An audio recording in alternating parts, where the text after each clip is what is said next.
성경 전체 이야기는 하나님께서 온 세상에서, 온 인류 역사에서 사람들을 부르셔서 하나님의 왕국을 이루시는 이야기죠. 하나님은 이 일을 시작했을 때 딱 한 사람, 아브라함을 부르심으로 이 일을 시작하셨습니다. 그래서 우리가 이 아브라함을 보는 것이 중요한 것이고요. 여러분, 창세기 17장에 보면 하나님은 그 일을 하실 때 아브라함과 이렇게 약속을 하세요. 하나님이 사람과 맺는 약속을 언약이라고 하는데, 그 언약을 하시고 그 표로 할례를 제정하셨습니다. 결혼할 때 우리가 그 표로 반지를 이렇게 서로 주고받잖아요. 그런 식으로 그것이 언약 일종의 그 표, 상징입니다. 그런데 하나님께서 아브라함과 사라에게, 그때 아브라함의 나이가 99살, 사라는 89살이었는데 아직 자녀가 없는데 하나님께서 75세부터 계속 자녀를 약속하셨지만 이미 아브라함은 우리가 알다시피 완전히 노쇠하였고 사라는 이미 폐경이 되어서 더 이상 임신할 수가 없게 되었습니다. 그런데도 하나님은 다시 나타나셔서 아브라함에게 내가 너와 사라 사이에 아들을 준다라고 약속하십니다. 이삭을 준다고 약속하십니다. 아브라함이 한 사람이듯이 또 아브라함의 씨도 딱 한 사람, 이삭뿐이었습니다. 이러고 볼 때 하나님의 왕국은요, 이렇게 도매금으로 이루어지는 게 아니라 다 한 사람 한 사람이 모아져서 하나님의 왕국을 이루는 줄로 믿습니다.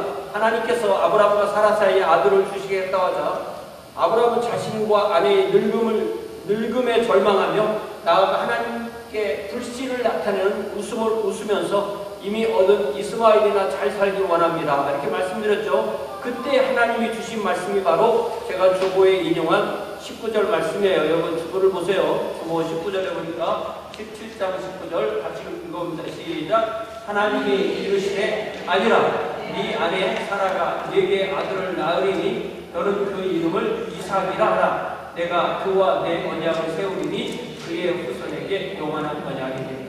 우리가 아브라함의 생애를 지금까지 35번을 봤는데요.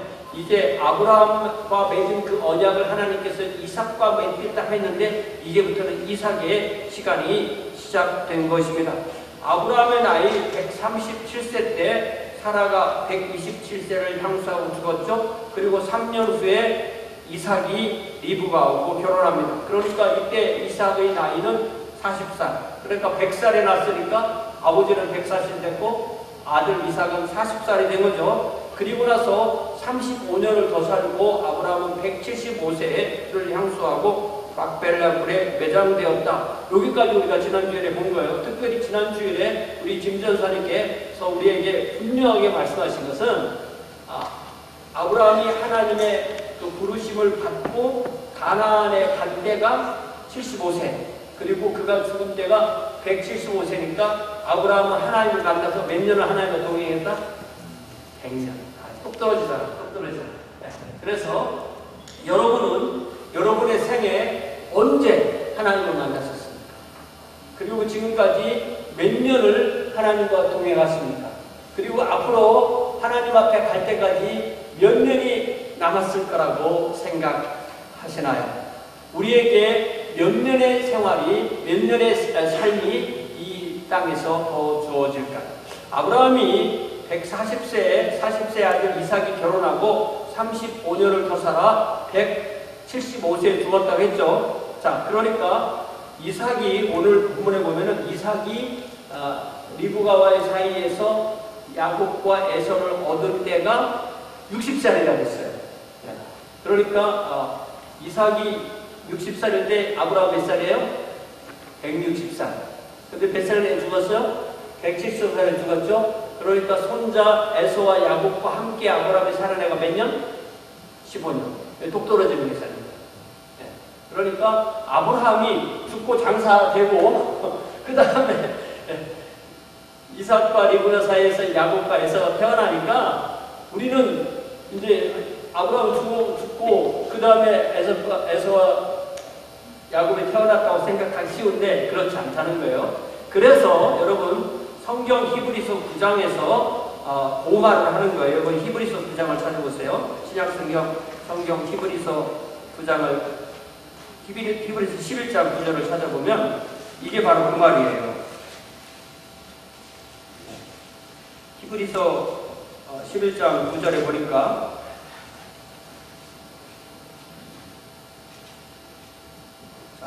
믿음으로 아브라함이 즉 그가 이방의 땅에 있는 것 같이, 이방의 땅이었지만 거의 약속의 땅이었죠. 약속의 땅에 거류하며 동일한 약속을 유업으로 받은 하나님께서 아브라함에게 주신 약속을 누구하고? 이삭 그리고 야곱. 네. 이렇게 3대, 이걸 우리가 족장이라고 부르는데요. 누구라고요? 아브라함, 이삭, 야곱.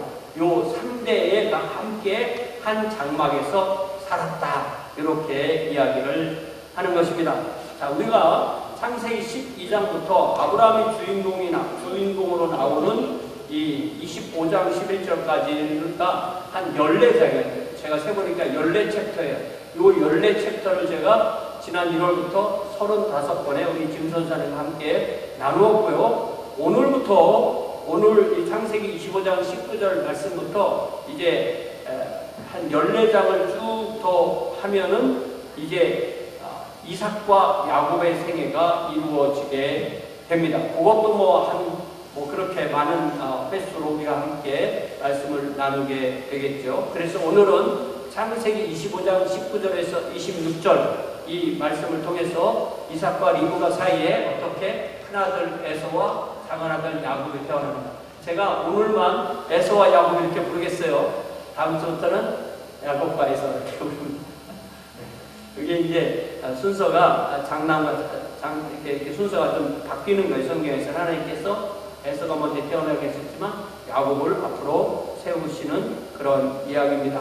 특별히 오늘 우리가 좀 주목해야 될 것이 뭐냐면 우리는 이삭이 아내가 임신하지 못함으로 하나님께 기도하였더니 하나님께서 임신하게 하였다. 얼마나 간단해요, 그죠?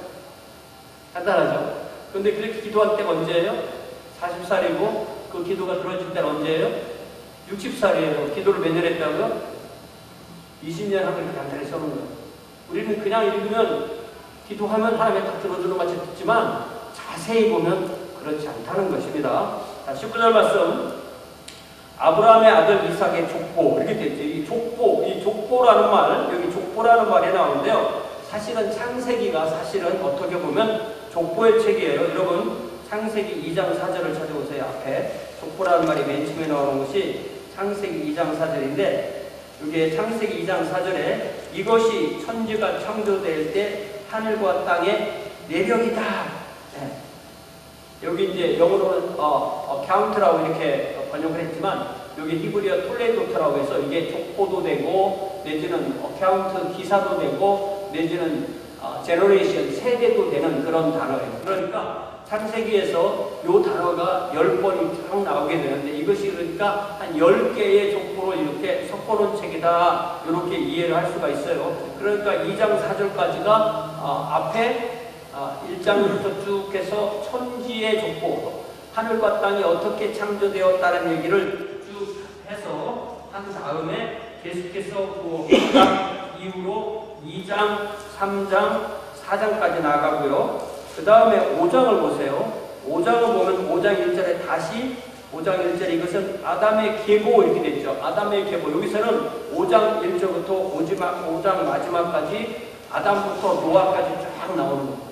노아 이전의 사람들이 900년도 살고 말한 그런 이야기가 쭉 나오는 거고요. 그리고 나서 6장 보세요. 6장에 보면은 6장 9절에 다시 이것은 노아의 족보다 이렇게 되어 있죠. 그래서 노아의 족보 이렇게 말하고 있어요.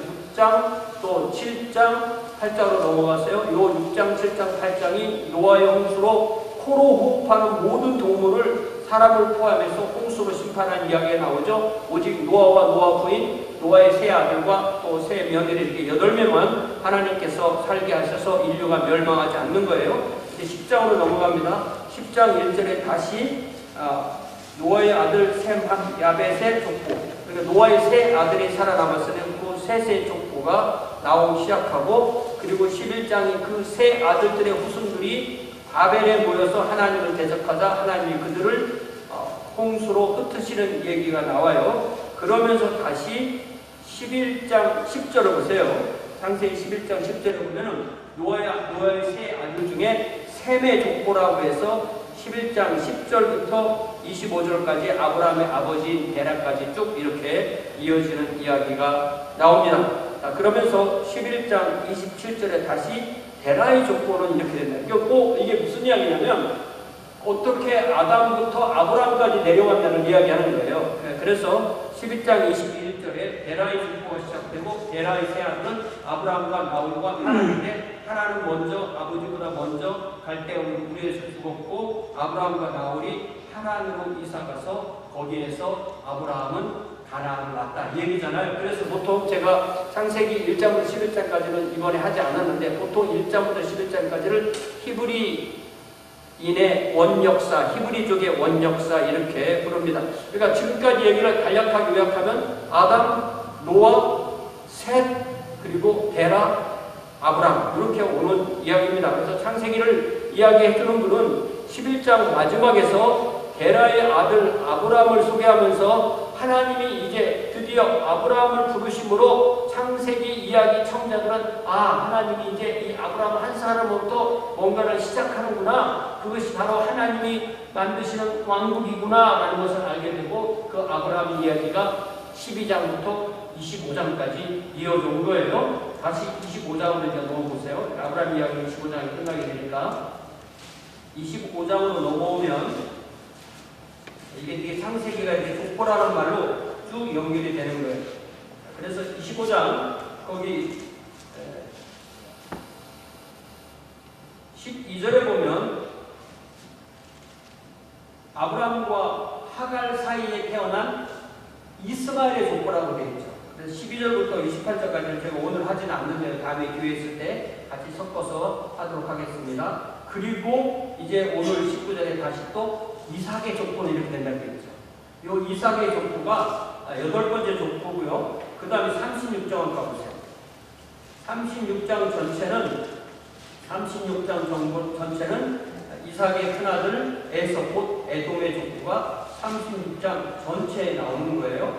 그리고 37장 1절 그리고 2절에 보면은 야곱의 족보가 나옵니다. 야곱의 족보는 여기부터 야곱이 12아들을 낳고 나중에 요셉을 중심으로 또 이집트에 가는, 그래서 37장부터 마지막 50장까지는 야곱의 족보. 그러니까 12장부터 다시 정리하면 아브라함, 이삭, 야곱 이 세 사람의 족보가 계속 되어지는 것입니다. 이렇게 창세기는 족보책이에요. 물론 우리가 성경을 읽다 보면 창세기보다 족보가 훨씬 더 많이 나오는 역대기 그런 책도 있죠. 그렇지만 우리가 이 족보를 만나면은 이름이니까 뜻이 이해가 안 되니까 그냥 눈이 건조하고 아무런 이야기가 흐르지 않는 것 같아서 잘 이렇게 넘기기가 쉬운데 좀 더 자세히 보면 이러한 것에 많은 이야기를 품고 있음을 알 수 있습니다. 모든 것이요 아는 만큼 보이는 거거든요. 성경도 아는 만큼 좀 더 알면 좀 더 보이게 되는 것입니다. 그래서 우리가 이렇게 설교 시간이든 뭐 책을 읽든 큐티를 하든 우리가 좀 더 알려고 노력하다 보면 더 보이는 거예요. 더 보이면 보일수록 하나님께서 우리에게 알려주시고자 하는 것을 좀 더 명확하게 볼 수 있게 되는 것입니다.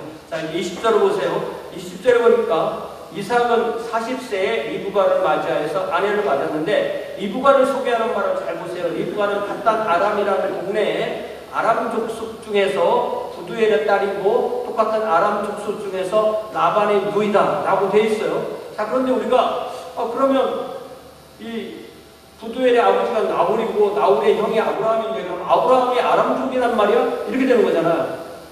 여기서 또 다시 족보를 다시 거꾸로 좀 돌아가 봐야 되는데요. 여러분 창세기 10장으로 돌아가 보세요. 창세기 10장에 돌아가면 이 부두엘이 아람 족속이라는 말이 무슨 말인가를 우리가 조금 알 수가 있습니다. 여러분 창세기 10장에 보면은 21절에 셈이 나오고요. 셈, 함과 셈과 야벳, 셈이 나오죠. 셈. 그런데 22절에 보니까 셈의 아들이 5명이 나오는데, 자, 창세기 10장 22절 한번 셈의 아들 5 봅시다. 누구라고요? 엘람, 아수르, 아르박삭, 룻, 아람. 여기 아람 여기 나오는. 그런데 그 다음에 다시 11장으로 가면은 아브라함이 누구 계열이냐면 11장 10절에 보면은 셈이고 그 다음에 11절에 누가 나와요? 아르박삭이 나와요.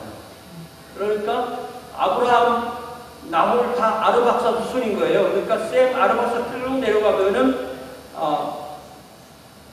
25절에 데라, 그 다음에 데라가 난 아들이 아브라함, 나홀, 하란 이렇게 나오잖아요.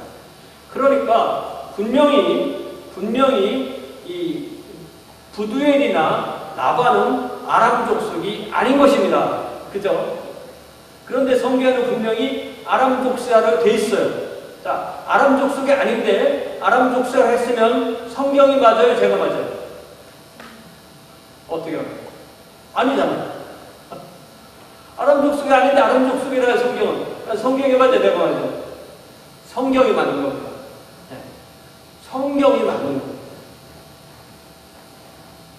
왜 맞냐면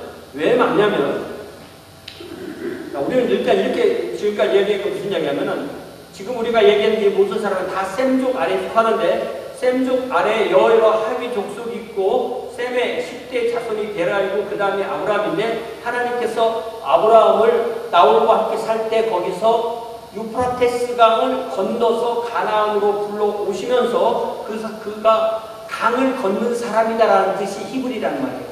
히브리 사람이 히브리족의 조상이 되게 됐는데 그 첫 번째 히브리인이 바로 아브라함이고 그 아들 이삭, 그 아들 야곱 때에서 이스라엘이란 말이 생기고 이스라엘족이란 말이 생기게 되는 거예요. 자, 그렇게 해서 이 강을 건넌 자라는 히브리인이라는 말을 우리가 이해를 하게 됐습니다.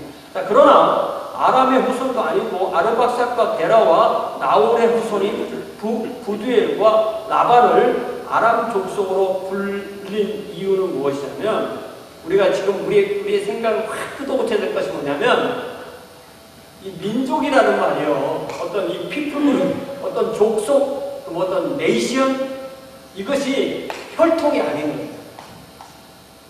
민족을 구성하는 가장 중요한 것은요. 언어와 문화예요. 언어와 문화입니다. 그러니까 성경은 단지 혈통으로 민족을 나누지 않는다는 것입니다. 혈통에 근거한 민족의 개념은 거의 허상이나 맹신에 가깝습니다. 그런 맹신이 만든 유명한 사건이 바로 히틀러의 아리안족 우월주의이고 히틀러가 그런 생각을 했을 때 얼마나 많은 사람이 그를 도왔기 때문에 유대인만 600만을 가스실에서 죽이게 되는 그런 일을 한 것입니다. 민족의 구분은 혈통보다는 언어와 문화입니다. 그래서 한 지역에 함께 살다 보면 문화가 같아지고 언어가 같아지고 신앙이 같아지고 같은 민족을 이루게 됩니다. 부두엘과 라반이 아람 족속이라는 의미는 그들이 아람의 피를 이어받은 후손이라는 뜻이 아니고 아람에 살면서 그들의 언어, 문화, 종교 등이 같아지고 그래서 같은 민족, 같은 족속이 되었다는 뜻입니다. 그렇기 때문에 하나님이 아브라함을 핀셋으로 찍듯이 딱 찍어서 그를 부르지 않으셨다면 그도 역시 아람 족속의 하나로 살다가 그렇게 죽었을 것입니다. 이 이야기를 다시 반추하는 책이 있는데요. 여러분 여호수아를 찾아보세요. 이게 이 시간에 이런 말씀을 나누는 것이 저와 여러분의 영적인 과거를 돌아볼 수 있는 그런 시간이 되기를 바랍니다. 여호수아 이 마지막 9장은 여호수아의 고별 설교거든요. 이제 여호수아 24장에 보면은 여호수아가 모든 백성 앞에 고별 설교를 할 때 그들이 도대체 이스라엘이라는 존재가 누군가를 말해주실 때 24장 2절에 여호수아가 모든 백성에게 이르되 이스라엘의 하나님 여호와께서 나에게 말씀하셨어. 이제부터는 하나님이 1인칭 주어로 나오는 겁니다. 옛적에 너희의 조상들 곧 아브라함의 아버지이면서 나홀의 아버지인 데라가 강 저쪽 유프라테스 강 저쪽에 거하면서 다른 신들을 섬겼으나 그러니까 데라, 아브라함, 나홀 다 다른 신들을 섬기고 있었는데 3절에 내가 하나님이 누구? 너희의 조상 누구? 아브라함을 강 저쪽에서 유프라테스 강 저쪽에서 이끌어내어 가나안 온 땅에 두루 행하게 하고 그의 씨를 번성하게 하려고 그에게 이삭을 이루었으며 이삭에게는 야곱과 에서를 주었고 에서에게는 세일산을 소유로 주었으나 야곱과 그의 자손들은 애굽으로 내려갔다. 이렇게 되는 거예요. 그러니까 우리가 분명히 기억할 것은 사실 데라만 우리가 우상숭배자라고 기억하는데 그렇지 않은 겁니다. 데라의 그 아들들이 아브라함과 나홀이고 아람에 살았기 때문에 그들도 나홀로 아브라함뿐만 아니라 아브라함도 다른 신을 섬겼던 사람인데 하나님께서 그에게 나타나심으로 아브라함은 오직 여호와만을 섬기는 사람, 하나님의 왕국 백성, 유프라테스강 이쪽 사람, 히브리 사람이 되었던 것입니다. 그렇기 때문에 우리 자신은 내가 아직 유프라테스강 저쪽에 살고 있는가 아니면 그 강을 넘어온 사람인가 라는 나의 확실한 영적 위치를, 영적 존재를 분명하게 깨달아야 되는 것입니다. 그것을 깨달은 사람은 나는 하나님의 왕국 백성이야, 나는 하나님의 자녀야, 나는 하나님의 왕국 제사장이야 라고 그렇게 고백하며 살게 되는 것입니다. 75년 동안 다른 신들을 섬기며 살았던 아브라함을 하나님은 부르셔서 아브라함으로 그의 이름을 바꿔주시고 그의 이름을 따르는 모든 후손을 통하여서 하나님의 왕국 백성으로 삼으시는 것입니다. 그 하나님을 찬양합니다. 자, 사실 그리스도인은 이렇게요. 이 세상에 속하였을 때는 어느 나라의 어떤 국민이에요. 저는 민족은 코리아, 내셔널리티는 아메리칸. 그렇지만 우리는 영적으로는 하나님의 왕국 백성이 되는 것입니다. 하나님의 왕국 백성은요, 이미 하나님의 왕국 백성 안에서 하나님의 자녀이기 때문에 어떤 인종의 차별이나 계급의 차별이나 성차별이나 어떤 종류의 차별도 극복하고 오직 그리스도 안에서 하나가 되는 그 역사를 이루게 되는 것입니다. 그럼에도 아직도 내 안에 있는 어떤 여러 종류의 차별을 내가 어떻게 극복할 수 있는가가 나의 기도와 나의 과제가 되는 것입니다. 이제 21절 말씀 보세요.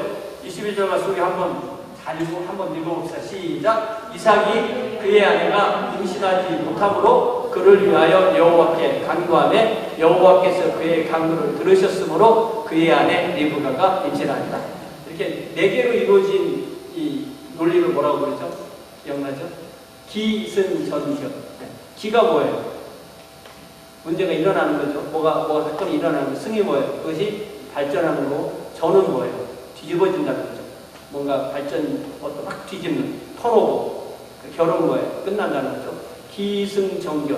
그러니까 저 말씀이 얼마나 간단해요. 그죠? 임신이 안 돼. 기도했더니 들어주셔서 임신돼서 끝. 얼마나 간단해요.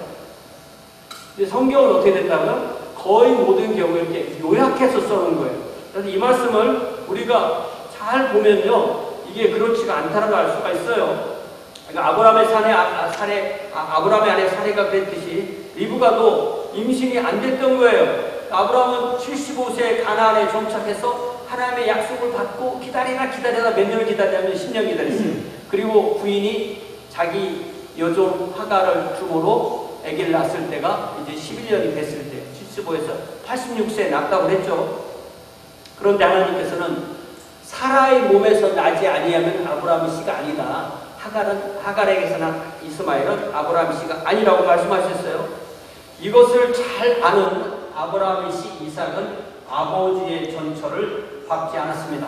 아버지를 따른다는 뭐라고 하죠? 부전자전.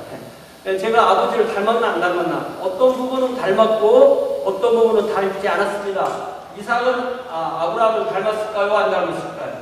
어떤 부분은 닮고 어떤 부분은 안 닮았어요. 이삭도요, 한때 그 블레셋 지역에 가서 그랄이라는 동네 가서 그때 왕도 아비멜렉, 그러니까 같은 사람이 아니고 그 블레셋 사람들은 왕을 아비멜렉이라고 불렀던가요? 나의 아버지는 왕이시다. 그렇게 불렀는데 그 아비멜렉이 두려워서 자기 아내 리브가를 자기 누이라고 그렇게 속였어요. 누가 했던 것 중에? 아버지가 두 번이나 했던 것 중에. 그 뭐예요? 부전자전.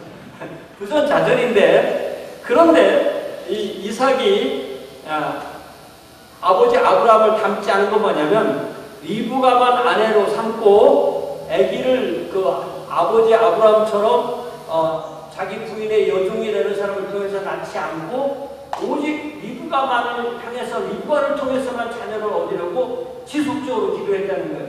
리브가가 우리 24장 61절에 보면 그 아람에서 이삭에게 시집 올 때 자기 여종으로 데려갔다고 했어요. 그러면 아기가 안 생기니까 여종을 데려서 낳을까 이렇게 생각할 수도 있겠죠. 뭐 아빠가 그랬으니까 나는 안 그럴 거야 그랬을 수 있고, 아니면 그때 아브라함이 같이 살았으니까 그렇게 하면 안 돼. 이렇게 아들한테 또 알려줬을 수도 있겠죠. 생각해보세요. 이삭이 결혼할 때가 그의 나이 40세였고 그가 에서와 야곱을 얻었을 때가 60세면 어떻게 보면 아브라함보다 이삭이 훨씬 더 기도하면서 진득하게 기다릴 줄 알았다는 것입니다. 그런 생각 안 드세요? 예. 그런데 이 기도하며 기다리는 것이 뭘 하는 거야, 안 하는 거야? 다른 거는 하지 않고 기도하는 것입니다. 가만히 앉아서 무턱대고 기다린 건 아니에요. 자, 그래서 먼저 이삭이 그의 아내가 임신하지 못함으로 이게 기죠. 이제 어떤 문제가 생긴 거예요. 하나님이 이삭과 리브가 부부에게 어떤 문제를 던져주신 거예요. 그렇기 때문에 우리 삶에서 어떤 문제가 딱 생기면요, 이게 문제가 아니라 기도 제목이구나 라고 이해하시기 바랍니다. 기도하지 않는 성도는 이름뿐인 성도입니다. 그런 성도는 실제로 성도가 아닐 가능성도 매우 농후합니다. 하나님께서 우리에게 뭔가 축복을 주시려면 축복을 주기 전에 기도할 제목을 주심으로 우리가 하나님과 연결되도록 합니다. 우리의 삶이 그렇기 때문에 우리의 삶은 기도 제목의 연속으로 이루어지게 되는 것입니다. 그래서 나는 기도 제목 하나도 없어. 무슨 뜻이에요? 갈 일밖에 안 나온다는 거죠. 네. 그러니까 기도 제목 없다고 하지 마세요. 기도 제목 다 없어. 진짜 그런 분이 있을 것 같아. 얘기해보면 목사님, 나 기도 제목 없어. 이제 가기만 하면 돼. 이런 분이 있으니. 여러분 중에 지금 우리 중에 그런 사람 아무도 없잖아요. 그러니까 우리에게 지금 있는 그 기도 제목이 그 기도 제목을 통해서 나와 하나님을 연결시키는 것이라는 것을 기억하시기 바랍니다. 그를 위하여 여호와께 간구하며 이삭이 리브가를 위해서 여호와께 간절히 간구했습니다. 그 기도가 무려 20년을 기도했어요. 하나님은 어떤 때는 우리가 기도할 때 즉각 들어주세요. 주여 구해줘. 베드로가 물에 빠져가면서 주여 구해주소라는 20년 동안 기도를 그렇게 안 하잖아요. 그때는 즉각 들어주는 거예요. 하지만 어떤 기도는 우리의 평생을 끌어가는 기도가 되는 거예요. 사실 우리가 가지는 기도의 핵심은 주님 닮아가는 거예요. 주님 닮아가는 한 번에 됩니까? 우리 생애 내내 되는 거예요. 우리가 사랑의 사람이 되는 것, 하나님의 왕국의 확장에 쓰임받는 그런 도구로 살겠다는 것, 우리의 일생의 기도 제목이 되는 것입니다. 자, 그러면 20년 동안 정말 똑같은 기도 제목으로 기도하면 그게 중언부언하는 기도입니까? 아니면 허무한 기도입니까? 뭡니까? 그런 기도를 성경 뭐라고 불러요? 그것을 끈질긴 기도라고 해요. 중언부언하는 기도는 아무 말이나 딱 하는 거, 아무 말 대잔치 기도를 중언부언이에요. 끈질긴 기도, 하나님께서 들어주실 때까지 하는 기도, 네. 응답될 때까지 하는 기도가 바로 끈질긴 기도입니다. 그래서 이제 여호와께서 그의 간구를 들으셨으므로 이삭이 그의 아내 리브가를 위해 기도하기를 19년, 20년 이상 하였을 때 드디어 여호와께서 이삭의 간구를 들으셨습니다. 자, 그런데 도대체 하나님은 왜 이렇게 일을 해요? 딱딱 기도하는 대로 딱딱 들어주시지 않아요. 우선 하나님은요, 시간이 없어요. 시간이라는 게 하나님한테 사실 없는 거예요. 하나님은 항상 현재야. 과거도 현재, 미래도 현재. 우리는 이 시간 속에 살아요. 네, 우리는 시간 속에 살아요. 그래서 우리는 우리의 기도가 들어질 때까지 기도하는 거예요. 그런데 우리가 기도할 때 우리 스스로 함정에 빠지기 쉬운 문제가 있는 경우에는 내가 뭔가를 마음에 정해놓고 하나님 이때까지 들어주세요. 제가 금년 말까지 이렇게 기도할 테니까 하나님 이때까지 들어주세요라고 시일 정하고 하나님 그걸로 해서 제가 매일 아침을 금식하겠습니다 서원하고 딱 그때가 됐는데 안 됐어. 그러면 왜 하나님 약속 안 지켜요? 누가 맺은 약속이에요? 자기가 일방적으로 맺은 약속이잖아요. 이래놓고 하나님께 불레임하는 거, 그런 것은 우리가 크게 실수하는, 그래 성경은 절대 서원하지 말라고 그렇게 말씀하십니다. 사실 내가 그렇게 하나님께 기도해서 뭐가 이루어졌다면 이제 하나님은 내 뜻대로 되는군, 이렇게 되는 것입니다. 하나님은 무슨 자동응답기도 아니고 밴딩 머신도 아닙니다. 내가 하나님 이렇게 누르면 하나님 이렇게 응답하겠지, 그렇게 되지 않습니다. 우리는 하나님을 우리 뜻대로 움직이도 하나님을 조작하는 것이 아니고 기도를 통해서 우리가 하나님의 뜻을 발견하고 우리가 그 뜻에 순종하도록 하게 하는 것이 바로 기도인 것입니다. 그래서 그게 뭐예요? 그의 아내 리브가가 임신하였다. 그래서 하나님은 하나님의 일을 하시되 이삭과 리브가에게 기도의 제목을 주시고 20년 가까이 기도하게 하시고 그 기도를 들으시고 응답하셔서 이제 드디어 리브가가 임신했어요. 자, 임신했어요. 끝? 그렇지 않잖아요. 항상 어떤 끝은 뭐예요? 뭔가 시작인 거예요. 끝, 시작. 그래서 기도 제목도 하나 끝나면 새로운 기도 제목이 주어지는 거예요. 그것이 무엇이었을까요? 22절에 보니까 그 아들들이 그의 태 속에서 서로 싸우는지라. 그가 이르되, 그는 누구예요? 리브가입니다. she예요, she said. 그가 이르되 이럴 경우에는 내가 어찌할꼬 하고 여호와께 묻자오니. 그러니까 20년 동안 리브가가 임신하기 기다렸는데 쌍둥이를 임신한 것입니다. 그리고 그 아들들이 두 아들이 태중에서 자라납니다. 그런데 그들이 크면서 태중에서 조스틀, 저기 영어에 보면은 조스틀, 제가 뭐냐면 막 좁은 공간에서 막 싸우는 거, 이렇게 참 이렇게 이해가 돼요. 그 태 속에서 두 아들이 싸웠다니까. 막 아웅다웅 그냥 막 싸우는 거예요. 그럴 때 리브가가 얼마나 당황했고 곤혹스러웠는지 이럴 경우에는 내가 어찌할꼬 그랬지만 영어 번역은 Why is this happening to me? 왜 이런 일이 나에게 이루어집니까? 라고 그렇게 하나님께 기도하게 되는 것입니다. 리브가는 자기 태중에서 아들들이 싸우는 것을 알고 그 기도 제목으로 하나님께 기도합니다. 그렇습니다. 우리의 삶은요, 우리 인생은 기도의 연속이에요. 기도할 제목이 있는 것이 문제가 아니라 기도할 제목이 없는 것이 문제예요. 제가 누구를 붙잡고 물어봐서 지금 기도 제목이 뭡니까? 라고 물어보는데 없어요 하고 뭐예요? 주무시고 계시는 겁니다. 주무시면 깨야죠. 근데 만약에 빈사 상태 뭐죠? 언제 깬다는 거죠? 기도 제목이 무엇입니까? 그리고 하나님께서 우리에게 주시는 기도의 제목은 어떤 경우는 힘든 것 같지만 위장된 축복임을 기억합시다. 기도의 제목을 받아 기도하는 존재가 바로 우리임을 기억합시다. 사실 어떻게 보면 내가 기도하는 모든 것의 총합이 나다라고 생각했어요. 그러면 내 기도가 말은 되게 멋있게 하는데 사실 내 기도는 너무나 초라해. 그럼 그게 나인 거예요. 그게 나인 것입니다. 내 기도하는 내용이 곧 나입니다. 내 기도는 하나님 중심의 기도도 있고 내 중심의 기도도 있습니다. 하나님의 중심의 기도는 응답받는 기도이고요. 내 중심의 기도는 거절받는 기도입니다. 그래서 우리는 우리 가을에 부르는 찬송 뭐예요? 응답하신 기도 감사가 뭐예요? 거절하신 것 감사. 내가 하나님께 하라는 대로 하나님 다 해주시면 뭐예요? 하나님이 종이고 내가 주지. 하나님을 내가 막 무기처럼 휘두르게 되는 거지. 절대 그렇지 않습니다. 절대 성경은 그렇지 않습니다. 자, 그래서 그렇게 기도했더니 23절에 여호와께서 그에게 이르시되 두 국민이 내 태중에 있구나. 두 민족이 내 복중에서 나누이리라. 이 족속이 저 족속보다 강하겠고 큰 자는 어린 자를 섬기리라. 그러니까 이 리브가의 기도를 들으신 하나님은 이번에는 거의 20년 기도하고 비교하면 거의 즉각적으로 기도하세요. 아마 태동이 느껴질 때부터 태어날까지 기도했다고 해도 한 6, 7년 동안 기도했을 거 아니에요. 그러니까 20년 동안 기도했던 기도와는 비교했을 정도로 빨리 즉각 응답하신 응답입니다.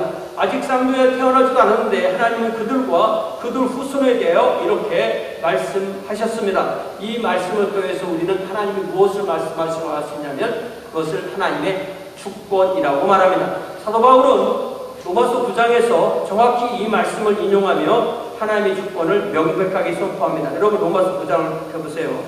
이게 얼마나 중요한 말씀이냐면요. 우리가 이런 말씀을 읽고도 하나님의 주권을 마치 인간이 생각하는 옵션처럼 생각하는 사람이 있어요. 그렇지 않습니다. 하나님이 주권을 가지고 계신 거예요. 로마서 9장 10절을 열어보세요.